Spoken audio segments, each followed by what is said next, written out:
As if Capcom's latest installments into the series canon weren't bad enough.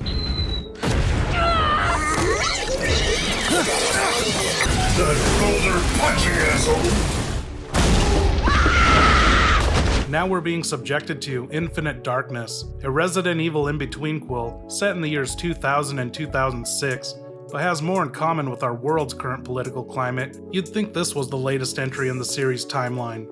A US president who can't think for himself. The president is going to take a firm stance against China today. Private drug companies creating pandemics to profit off of vaccines, and US soldiers being left behind in Panam Stan, and US and China tensions over occupation of Panam Stan. Why not have everything in place to make sure Americans to get out? The intelligence community did not say that, in fact, this was going to collapse like it did. They thought the Taliban would take over, but not this quickly. But not this quickly, not even close. Senator McConnell said it was predictable the Taliban was going to take over. Well, the show's writers certainly predicted it. Anyway, I was pleasantly surprised to find that Netflix wasn't sucking China's dick like all their Hollywood neighbors. 你好，中国，就是叫西娜。我必须说，现在，在速度与激情中。But then again, they don't need that Chinese box office. And despite the show's attempted divisiveness, it appears to have briefly united the severely fractured Resident Evil fanbase. Just for a moment, we've set aside our differences and bitched together, sharing the same opinion. This show is bad. Like dumb bad. Now, we all have our different reasons for disliking this show. For most fans, spoilers from here on out. For most people, they hated this show because this is the last time Leon and Claire ever see each other and they break up, which, honestly, to me was the best part of the show. At least something happened. We all know Capcom doesn't have the balls or respect to kill off a legacy character. It's been over 20 years of outbreaks, and nothing of consequence has lasted from one game to the next. When are you gonna stop treating me like a kid? Probably never. Anyway, let's get into this completely baffling, convoluted, and unnecessary chapter in the Resident Evil universe. But first, a word from the president. And by the way, you know, I sit on the stand, and it get hot. I got hairy legs that turn blonde in the sun. And the kids used to come up and reach in the pool and rub my leg down so it was straight, and then watch the hair come back up again.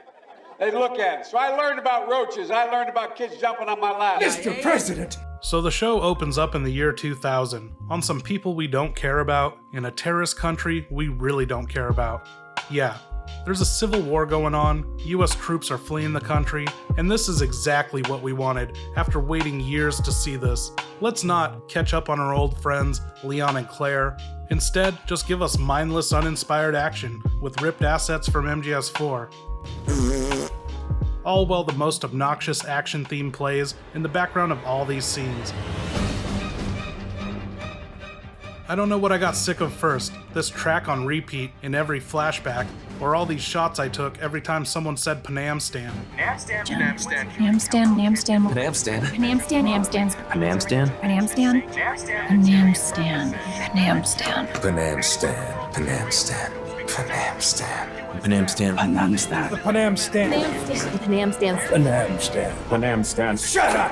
Man, if I have to hear the name Panam Stan again, I swear to God. Did you forget about the Civil War in Panam Stan? So, back to it. These Panam Stannies are overthrowing the government when Alpha 2's helicopter goes down, and Jason, just Jason, no rank, no last name, he forces his Mad Dogs unit to disobey direct orders to stand by, and I guess the rest of the team is just cool with receiving dishonorable discharges. Oh, wait, looks like the helicopter pilot had a change of heart. Who's piloting that, Brad Vickers? So, Jason gets them all stranded in Black Hawk downtown, and as it turns out, they were too late to save anyone worth saving. Gee, you think that maybe there was a reason they told you not to engage? They had visuals on everyone dying, they have classified information for a reason. So yeah, turns out Alpha Team 2 was running a classified bioweapons test for Major General Wilson, this series cookie-cutter villain in control of this unspecified virus that seemingly has no rules, making it real convenient for the lazy writers to write whatever they want to happen because they didn't establish any rules for this virus. You want talking tyrants? Done. You want zombies swinging from chandeliers? Done. You want zombies that require life support? Okay. How about corpse burrowing zombie rats? I think it's the T-Virus. Leon, you of all people should know that was not the T-Virus. But worse than the writing is the structure and pacing, thanks to the editing. This show is just flashbacks on top of flashbacks. There's even a flashback that has a flash forward, but then it's still set in the flashback. It was so confusing when and where events were taking place, I actually ripped the show to re-edit the entire thing into a linear story, beginning and end, in chronological order, and guess what? It didn't make things better. What are you doing here? I was going over your last transmissions and... So, I'll just cover the entire Panam Stan event now. Starts off with the Mad Dog saving half a soldier named June C, a kid who looks like he lost a fight to Obi-Wan. And as this is going on, down on Durka Durka Street, the remains of Alpha 2 reanimate, infecting the entire town, even the Mad Dogs. And just look at their elite training kick in, just spraying and praying that they don't shoot themselves. Afterwards, June C informs them that they'll all turn into zombies, and that they need the inhibitor, an inhibitor that he needs as well. Luckily, he has just enough for everyone. Everyone else, that is. And, for no reason at all, the Mad Dogs unit wait until June C dies to ever even bother reporting his name to HQ, a name drop that would have gotten them assistance sooner, because June C's sister, Shen Mu, is part of their mission support, which makes absolutely no sense. Now, I don't know how they do things over in Japan, but here in America, thanks to Matt Damon's brothers dying in World War II, siblings aren't allowed to serve in the same conflicts at the same time, making this a completely unbelievable scenario that just breaks any immersion one may have had in this fictional cartoon terrorist country overrun by hyperactive zombies. That fucking music. Shen eventually meets up with the Mad Dogs, where she discovers Jun C is now a zombie, a legless zombie, whose phantom limbs fill out this body bag. And I really wanted him to get out of there. I wanted to see him run around on these little nubs, but I guess this is the best we'll get. So, fast forward to 2006, Claire's doing field work for TerraSave in the ruins of Panam Stan. She claims she's trying to get some schools and hospitals built, but we all know this is just self-righteous charity for her MySpace page. Also, Claire is as bad as Joe Biden when it comes to not leaving kids alone. This kid, that kid, this baby, Natalia, and he's physically disabled, not retarded. No, Miss Claire, this child is mute. He cannot speak. Yeah, and I'm sure Joe loves the mute ones too. By the way, he gave me permission to touch him. So Claire looks for any excuse to leave this shithole, and that's when she spots this kid's drawing, causing her to immediately abandon her duties to investigate. And, as with all conspiracies, they go straight to the top. So to save us some time, she busts in the White House demanding answers. Do you have a moment? About this little kid's drawing. And this is where she bumps into Leon. Leon, who's been up all night killing zombies in the White House. Yeah, just hours before, there was a bioterror attack, a false flag operation carried out by Major Wilson, making this another unbelievable scenario. The White House would never open its doors to the public just hours after a terror attack, especially when the enemy is still unknown.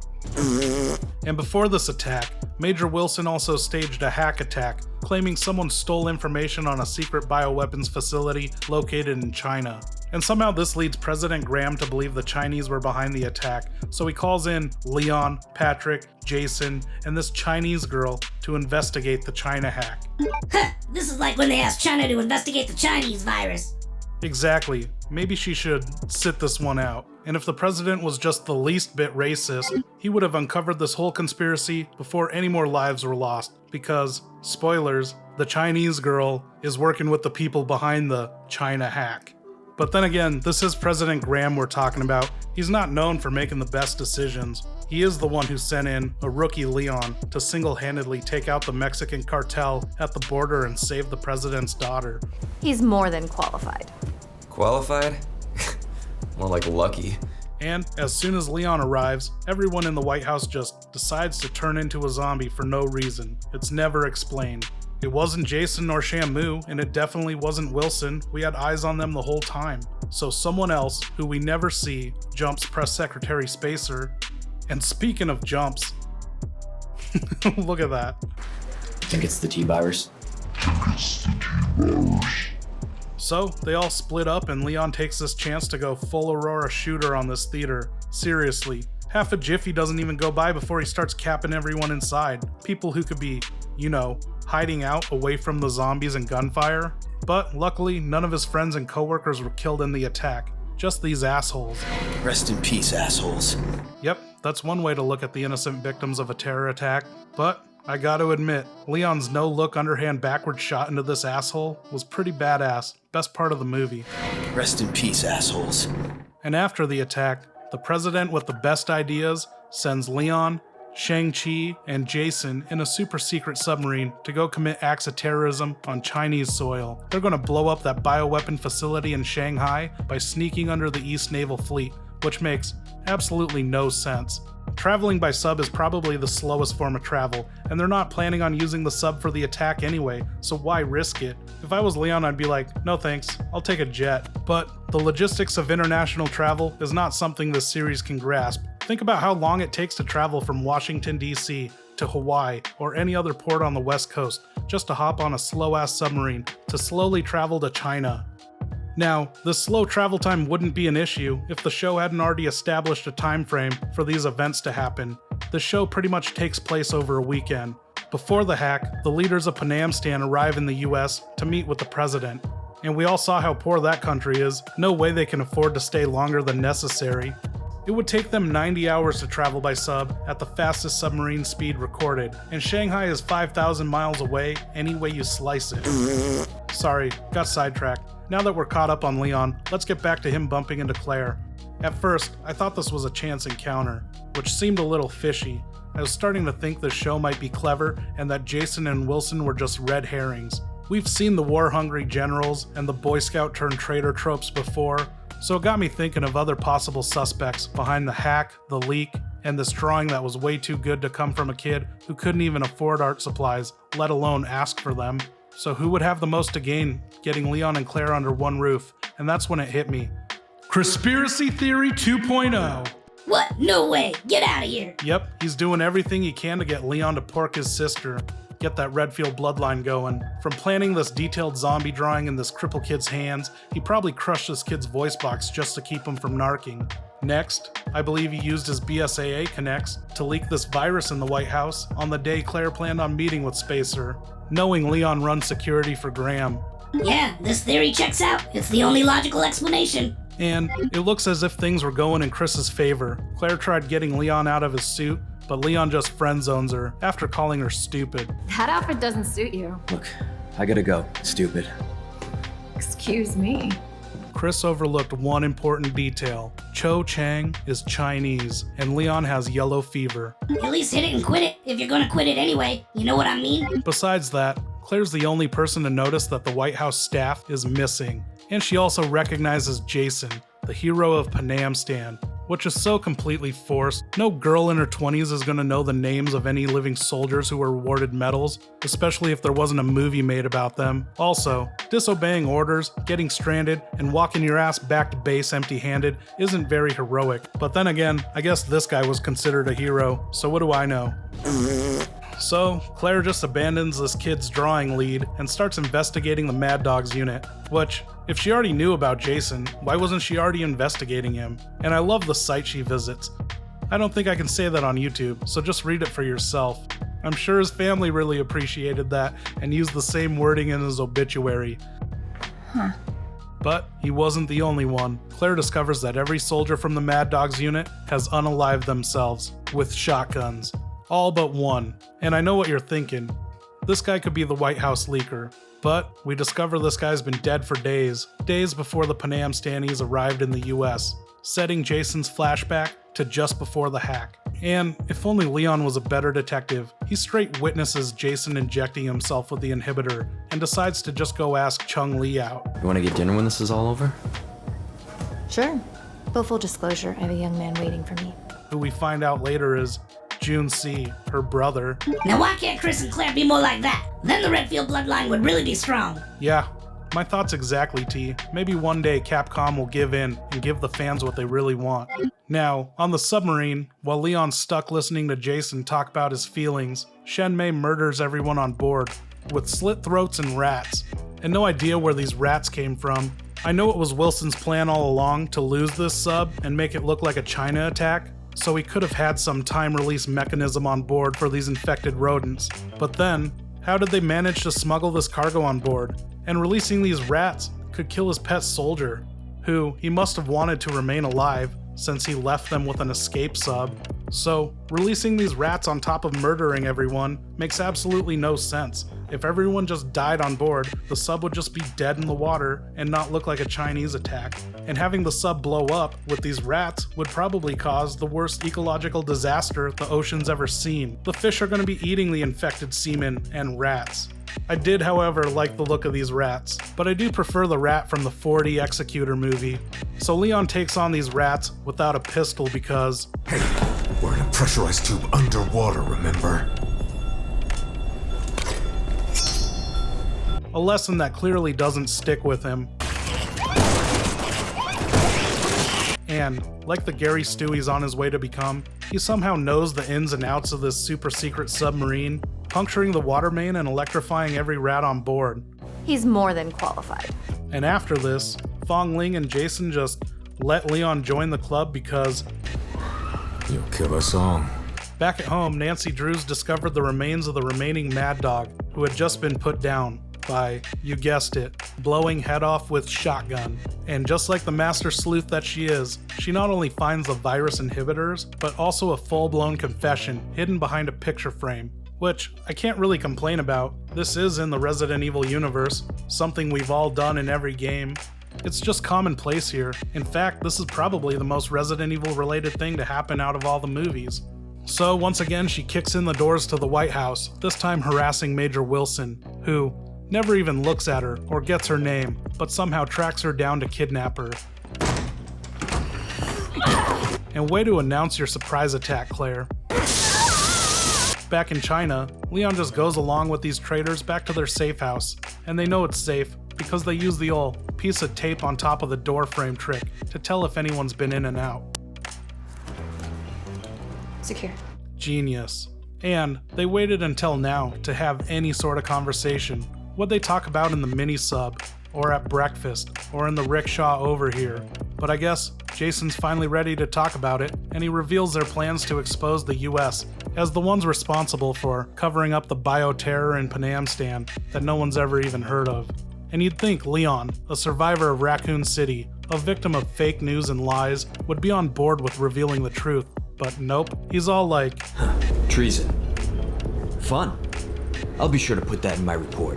Which he seemed completely cool with just a minute ago, letting them murder an entire sub of US soldiers, but leaking information, oh no, that's too far. I'm not a rat.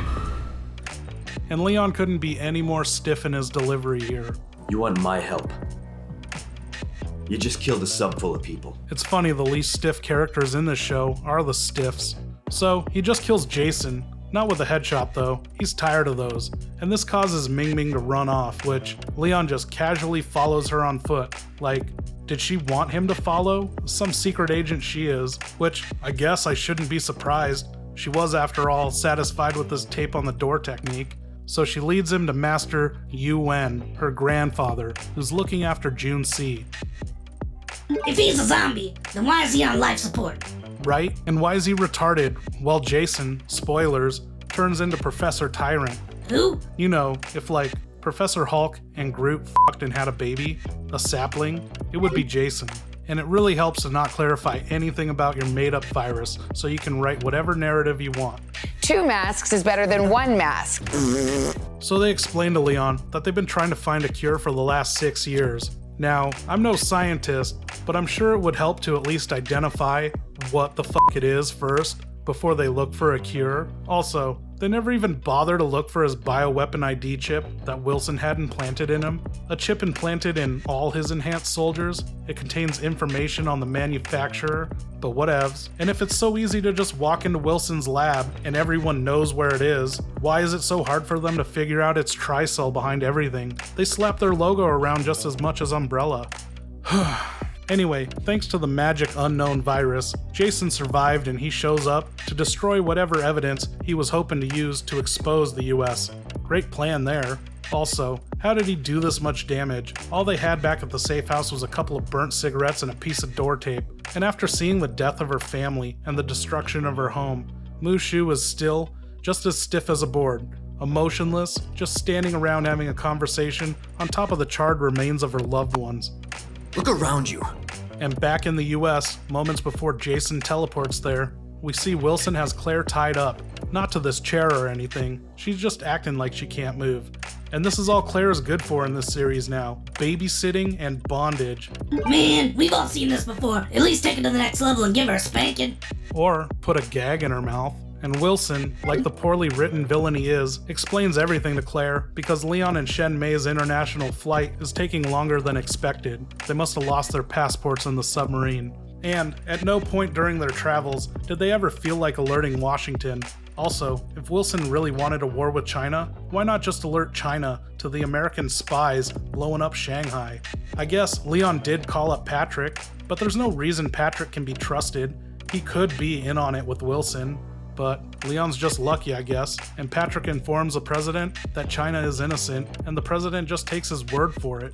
And without reason or explanation, Jason just feels like turning into Professor Tyrant now. Great timing. And in an attempt to make this feel even more uninspired, we see they've recycled the biohazard purging system from Degeneration. Rogue bioweapon detected. Sterilization sequence activated. I will say, I was pleasantly surprised to see Shen Mei die in cold-blooded murder. I mean, we all knew she was gonna die because she'd get in the way of Leon and Ada, or worse, the Redfield bloodline. But I didn't expect it to be like this, from her friend of 6 years. Seriously, what's this guy's deal? He's just a moron who's failed at every step of the way. First, he failed as a leader, he failed his teammates, he failed to kill Leon with rats, failed to team up with Leon, failed to kill Leon in the mansion, failed to obtain the BOW chip, failed to destroy the chip, and failed to expose the truth by walking into the one place that would automatically kill him for walking into it. Yeah, the second this system recognizes a biohazard, the facility immediately starts killing people. God forbid anyone shit their pants at this place. What must be what? Yeah, and I looked it up. Poo-poo is considered a biohazard. So, Wilson flees the scene, and in classic Resident Evil fashion, Leon just magically stumbles onto a rocket launcher, and with help from Claire, they kill Jason, China wins, Claire and Leon break up, and to keep his infection in check, Wilson is now a slave to Tricell. But he's gotta be unemployed now, so I don't know what they want with him. He's not exactly the best strategist. And in the end, nothing gained, nothing lost. I think the only real character in this story to have any sort of arc was Patrick. He came into the show talking shit about Leon and how it was just luck that got Leon where he is today. But by the end, his experiences have changed him, and he tells Leon, I don't know how you survived a sub blowing up and whatever happened downstairs. But holy shit, man. Some hero level stuff. Nah, I was just lucky. Oh, come on. You saved everyone's lives here. And that's it. Leon and Claire break up because Leon's a tool of the government and a simp for Ada, which is the best thing to happen since they killed off Brad. It's time to start taking some risks and wrap things up. Speaking of risks, I was shocked to see so much anti-China sentiment in this film. You can pause the screen to read President Graham's speech talking mad shit about China. Like, does Netflix even know about this? The Chinese are not going to be happy. But everything else in this perfectly checks off the Hollywood boxes. Strong women, diversity, bad white people, and the destruction of the family unit. Yeah, President Graham is no longer married. Speaking of graham crackers, I wanted to see Ashley, but all we get is this photo, and by the looks of it, she's had some ballistic reduction surgery. What a shame. Hope Leon clocked in that overtime. Anyway, my overall feelings about this movie, movie. This isn't a show or a series. It's a 90-minute cartoon that was stretched and recycled into a series. This movie isn't worth the 1 month of Netflix or the copyright strike my channel got for reviewing it.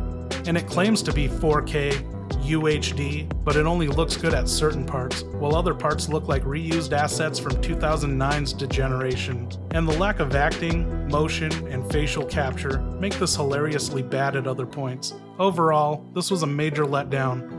I wanted White House down with zombies, not Black Hawk Down Periscope. I wanted Leon and Claire, not Claire on the sidelines with nothing to do. I isolated all her scenes, and she only has a total of 18 minutes screen time, and almost all of those shots do not show her booty. You know when a little kid wants to play a video game you're playing, so you just hand them the disconnected controller? That's exactly what they did to Claire here. She thinks she's contributing to the story, but she's really just been pushed to the sidelines, having no impact on the story.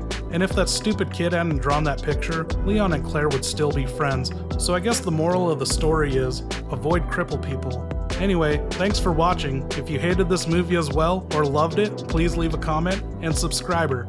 Also, special thanks to Kyle, Kiera, Marco, Julia, and E13 for supporting the channel. And if you'd like to support this channel, check out my Patreon page to become a member of the R-Etards. You'll get exclusive videos, shoutouts, and early access.